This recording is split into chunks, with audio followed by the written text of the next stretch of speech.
Naka-helmet pa rin kahit sa loob ng bahay. Yung dating pasahero mo na lang kay Joyride, naging asawa mo na, inuwi mo na. Kaya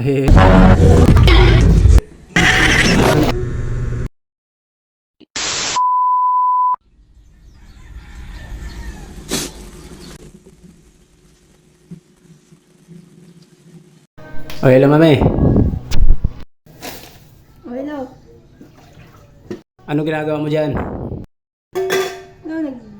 Hugas ng plato. Bilisan mo dyan, mag-rides tayo.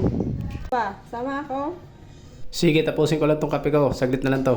Bilisan mo, kaya tulungan mo ako. Sige.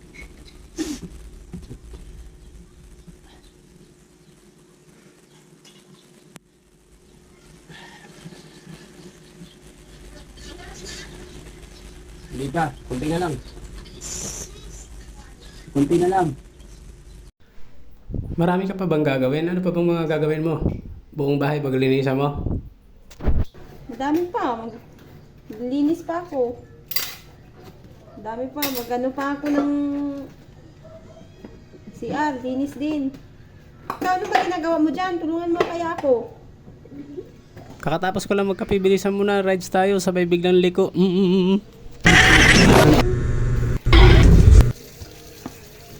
Ano ba yung biglang liko? Diretso na, biglang liko. Wow.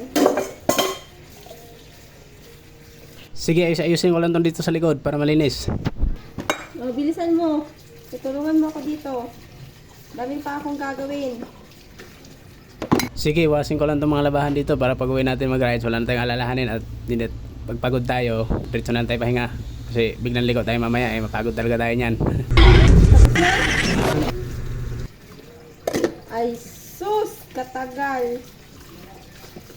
Hindi na ako dito, oh. Malapit na ako matapos maghugas plato. Malapit na, nilalisan ko na lang yung mga tubig dito para mawala at hindi itlogan ng mga lamok kasi ang daming barang tubig. Nalisan ko lang yung mga dahon-dahon din ng puno. Ayun o, sirap yung walis. Bilisan mo. Hello. Lilinis na ako. Bilisan mo na dyan kaya maglilinis na ako. Sige, ito tapos na ako. Bilisan mo na dyan para mag-rides na tayo. Sabi nga nila guys, mahalaga daw yung komunikasyon sa isang relasyon. Kaya ito, ganito yung communication namin sa loob ng bahay. Naka-helmet parehas at ginagamit tayo intercom. Yan, literal na communication, di ba? Tapos mo na.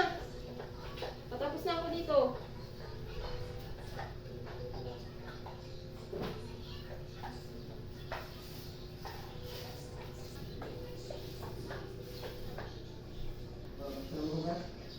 Tapos na. Lilinis na ako dito.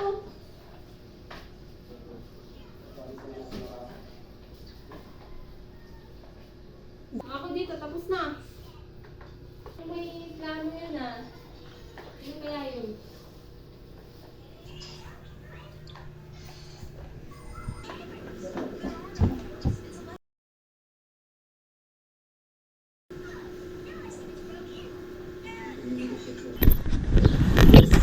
Gusto ka na?